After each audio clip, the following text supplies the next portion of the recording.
Welcome into Varsity College Football. We got post-game reaction to the national championship. Congratulations, Michigan, for winning the national title. First and foremost, this is the only thing I have that has any Michigan stuff on it. Sick shirt. So Michigan repping you here with this shirt, and the team that got left out of the playoff repping you as well. But first and foremost, want to apologize to Michigan fans, Harbaugh, McCarthy, Corum, Edwards, the whole roster. I picked against you. I am sorry. I was wrong. Y'all proved me wrong, and I will admit when I'm wrong. Y'all came out and basically just slapped Michigan in the face. Not Michigan, slapped Washington in the face. Like I said in the previous video, put water on the fuse, and you put water on the fuse. But the thing is, you had your own fuse with Donovan Edwards in that first quarter, like a dang firecracker. Just absolutely crazy, man. I mean, what a game. It looked like we might have something going into half. It looked like the middle eight was going to end up being Washington's. It ends up not being Washington's. But we're going to start with the winners, and that is Michigan. Like I said, congratulations. First outright championship since 1948, but you did have the 97 title, which was shared. Still a championship, obviously, but congratulations on your national championship. Tonight, Michigan, first things first, 174 yards rushing in the first quarter. I mean, the amount of pressure Michigan's, not pressure, the amount of force that Michigan's offensive line was exerting against Washington's up front was insane. I mean, I thought Corum was going to go off, and Corum did go off. But Donovan Edwards just coming out and literally having just elite football from his first play was crazy. So I'm going to read his. Donovan Edwards, you had 6 carries for 104 yards and 2 touchdowns, average 17.3 a carry. Donovan Edwards made this game. The best way I want to describe this game basically was like an anaconda. Donovan Edwards was the bite of the anaconda. The rest of the game was it's anaconda, right? Yeah, just choking Washington out practically, pretty much.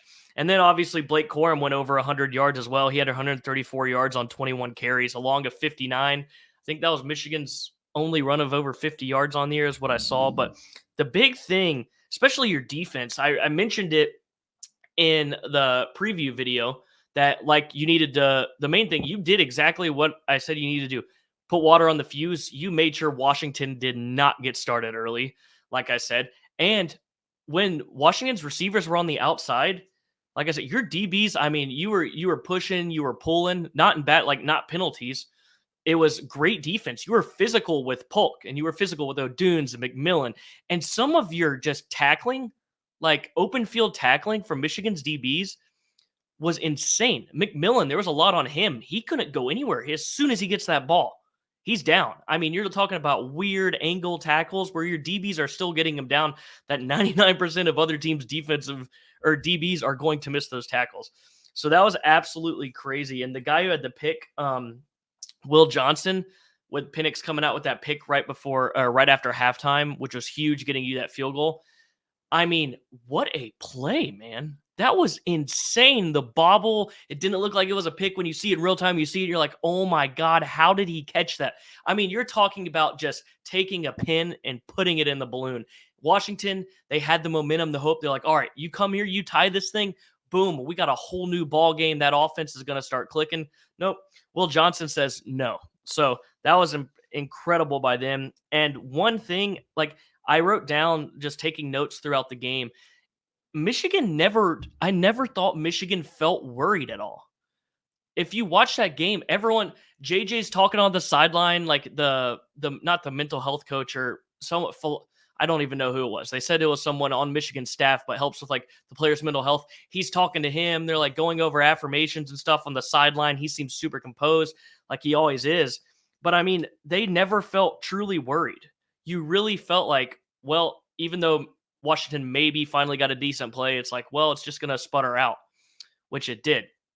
And then also, I want to point out, getting to Penix, there were some plays. Penix hurt himself a lot tonight, but there was the other percent, which is 70% you, was just destroying Penix. I mean, you didn't necessarily always straight up get to him, and he's really good in the pocket.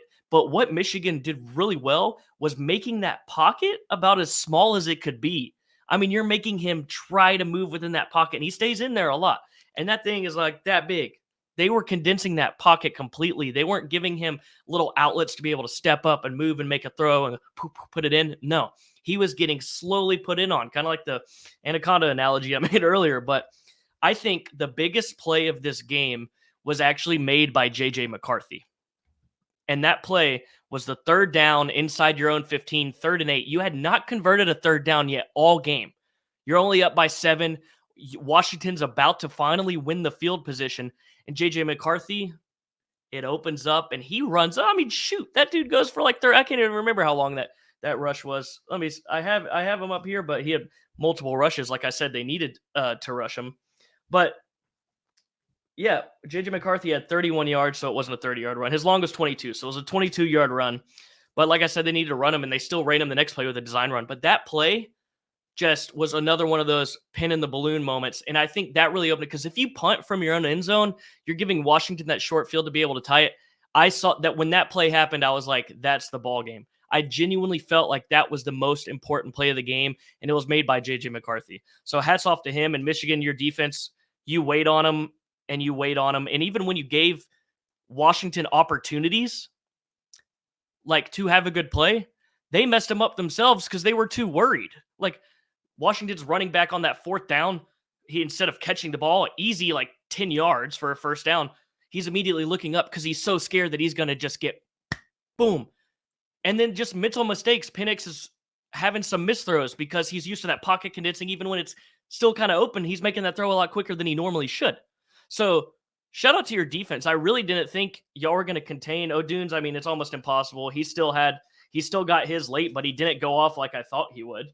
I mean, y'all, your defense was crazy. Even with Dylan Johnson, I mean, he wasn't 100% healthy, but that really wouldn't have factored into this game at all. I was just amazed. I mean, I'm almost like speechless just by how easy it looked for Michigan.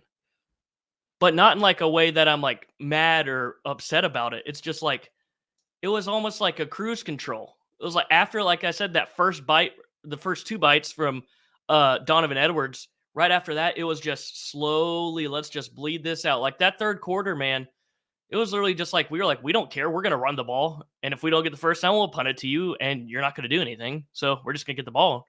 We're going to run it again and run out the clock.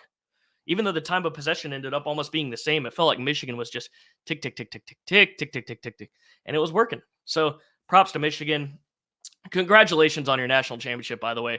With all the stuff that went on this year, who cares about it's really annoying.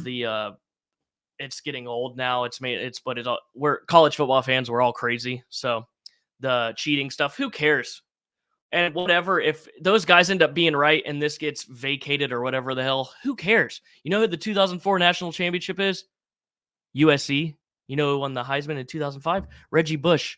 If they take it away in like 10 years, nobody cares. It doesn't matter. It's still the championship. And it's not going to happen regardless. You're fine. This is so overblown because everyone's so mad. I still don't get the national narrative and people hating Michigan really confuses me. I don't know. Maybe I'm too young to understand that, but there's people my age who even hate him too, even though there's really no reason, or people from the South that do. And like me, I'm from the South. I have no ill will towards Michigan or Notre Dame or Ohio State. Shit, half the time Ohio State's been the savior, beating teams that we've been wanting them to beat for us. So, I mean, I don't understand. I don't get the ill will towards Michigan. I just think it stems from jealousy and people not being realistic with themselves. As always, college football fans, we're crazy, and we like to cloud our judgment by propping up our teams and all this other stuff and just hating. Hate is stronger than love in football. That is truth. That is the truth. So now, oh my God, 303. I didn't even peek at that. 303 overall total rushing yards for Michigan. God. Also, this stuck out to me. Sorry, I'm jolty at 12:37 in the morning. Michigan, what I love about this, and it even stems back to Georgia with their last 2 national championships, the kind of football that I like to watch is winning championships again. I actually love, like, the Northwestern Utah Bowl game. I loved that people don't like watching Iowa play. I love watching Iowa play. My favorite two positions in football are running back and linebacker. I love hard-nosed, just lunch pail football games. Those are my favorite. And watching teams like Michigan and Georgia winning the national championships now with that just physicality and running the ball down your throat, and you're not going to do anything about it. And if we want to bleed clock, we'll bleed clock. If we have to throw the ball or make our quarterback run, we'll do it. We'll do it. I love seeing this kind of football win again. And I feel like, time's a circle. Cyclical football is. And I'm so happy to see this winning again, because that's the kind of football I personally like. It's still fun, throwing stuff around. I mean, for my pro team, I'm a Dolphins fan. Yeah, RIP most likely for us this season. But it's a completely different style of offense. Everything's fast, boom, boom, boom, throwing stuff out and around everywhere. But I love that this kind of style of football is coming back. Thank you, Jim Harbaugh, for putting on a masterclass of rushing. Oh, and obviously got to thank the players, Donovan Edwards, Blake Corum, and the entire Michigan offensive line for just parting the Red Sea for Donovan Edwards. I mean, my Lord. Holy. Okay. Enough on Michigan. Congratulations on your national championship. Washington. Oh, Washington. This was like, you did not play your best game. One, I think you were rattled. Michigan seemed composed and fine coming to the game. It looked like the lights were too bright for Washington. And even when Michigan wasn't kind of slapping you around a little bit, and you had your opportunities, there were plenty of times in this game that you could have come back in the game and created a chance for yourself to take the lead. Your defense, by the way, Washington's defense, you did a damn good job. Besides the first quarter and those first two big rushes, you figured it out, and you played 100,000 times better than I thought you would. When those first two plays happened, I was like, oh, Lord, we are about to get a rout. And guess what? Your defense hunkered down. I mean, they played lights out. Eventually it broke down, but they can't go forever because the offense keeps sputtering. Your offense was like a car with a messed up engine. As soon as you hear it finally cranks and you're moving, it's good, it's good, it's good, it's good. And it goes, that was Washington's offense. It was fine when they had the opportunities that were there. Penix, even before he kind of got banged up, was having missed throws. I mean, some throws that he had been making all year. Just ridiculous. Like, he did not play his best game, and it sucks. He's one of my favorite players of this whole season. Michael Penix, Blake Corum, and Cody Schrader are my three favorite players in college football this year. So I'm hating that I'm having to, talk about Penix in this way, because he did not play good. This was bad. And this is what's going to suck for these Washington players. They did not play a good game. And this is the one game that you want to get to always, and it's going to sit with them for the rest of their lives about how bad they performed in the national championship. Not taking anything away from Michigan. I'm talking about the opportunities that they had when Michigan did give them opportunities were terrible. Missed throws, bad ball placement, forcing balls that in turn created interceptions when you had an opportunity to put yourself back into the game and neutralize the game back out. And I hate to point one person out, dude, but number 73 for Washington, the offensive lineman, I didn't look his name up. I think he was like second team All-Pro or All-Pro, All Pac-12, honorable mention or whatever. But his two false starts, dude, these two false starts, the one you finally had that long ball to O'Dunes and everything looked like the passing attack's opening up, and it comes back and it kills the drive. And then you finally get the big throw to O'Dunes again, the very first play when you're finally in plus territory, deeply in plus territory, right before the red zone. 73, false start again, kills the drive. I mean, dude, you killed most likely a touchdown drive, and then you most likely killed a field goal drive, if anything, on the next one. That was brutal. And the penalties for Washington as well. You were under your average. We talked about the penalty problem in the last video. You had 5 again, like you had in the Texas game, which is fine. But the problem with the penalties tonight, you had less penalties than your average. But those penalties came at the worst time, and they killed your drives. The one that put you at like a 3rd and 19, and then you had the one the two that I just talked about from 73. I mean, the offensive line, the Joe Moore Award offensive line is having some mental errors. And that's what it comes back to. I mean, I think the lights were too bright for Washington. And with the lights being too bright and Michigan being as physical as they were, that's why Washington's offense was crap. I mean, it was literally sad to watch. It was like I felt secondhand embarrassment almost watching it. I was like, what is going on? Even when you have the opportunity to do something, you are failing, and you are failing in ways that you have not all year. It just looked like a different team.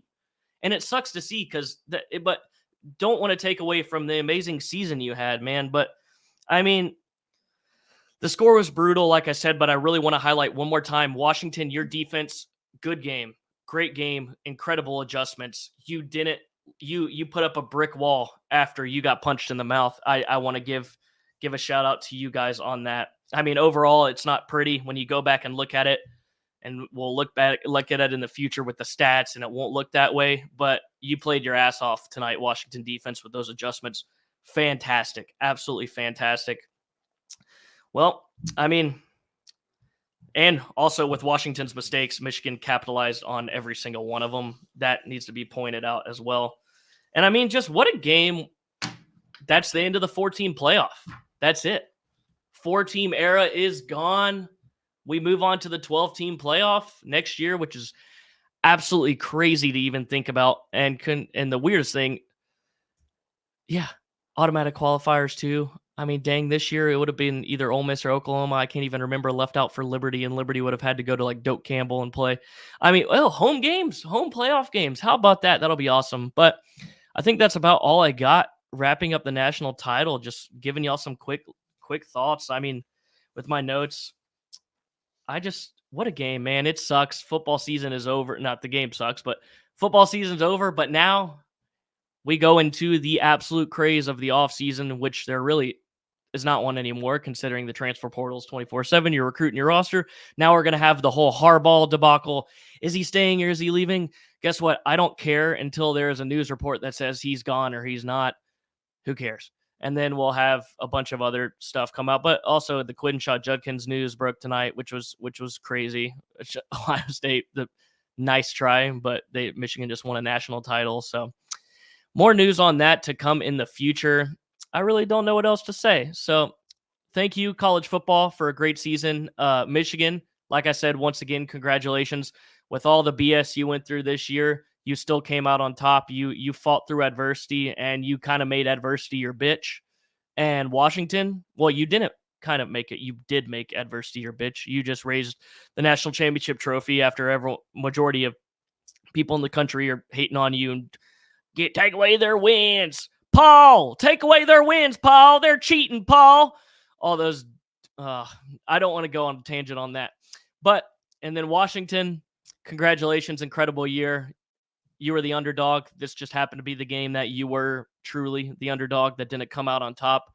Incredible wins, Pac-12 championship. DeBoer's got you going in the right direction from where you were even 2 years ago. Like I've said earlier, congratulations on a great season for Washington. And it was tough seeing Penix's post-game presser. You'd see the tears in his eyes. I really enjoyed watching that kid play ball this year. That kid's been through a lot. So I feel for him. And then as the thrill of victory, the agony of defeat, it's always there on both sides. And it was beautiful to see. I thought it was great. I thought it was very wholesome to see Jim Harbaugh and his dad and his brother celebrating. Him seeing his brother giving a hug, you can see him talk, and he lifts his dad up and he closes his eyes, and you can finally see that just sense of relief coming off for winning. And he was talking about how everyone in his family had won a championship, but he hadn't. And he got that moment, and he got to spend it with his family. And it was really awesome to see. He's a great guy. I think he's an incredible coach. He elevates players to a whole different level. When you look at their recruiting and transfer portal take-ins, they still fill pieces, but Coach Harbaugh really coaches people to a whole new level. And I respect him a lot for that. And I think he's a great man. And a lot of his integrity and stuff has been questioned this year. And I think it's very unfair. And I just thought that was very wholesome. And I loved seeing that from Harbaugh. And well, that's the season. We put a cap on the season. Those are all my thoughts. Thank you for listening. Please like and subscribe or leave a comment. Michigan fans, I saw some dude called me out for not watching Michigan's games in my preview for when I was talking about Washington, Michigan. He said, I love watching people who don't watch the games talk about Michigan's defense. Well, I watched the games and I was still wrong. So props to you. You got that one up over on me. Any Michigan fans who want to call me out for being wrong, be my guest. I'm sorry I doubted you. Thank you so much for watching Washington. Thank you so much for watching, and thank you so much for listening. Everyone have a great day. That's the end of college football season.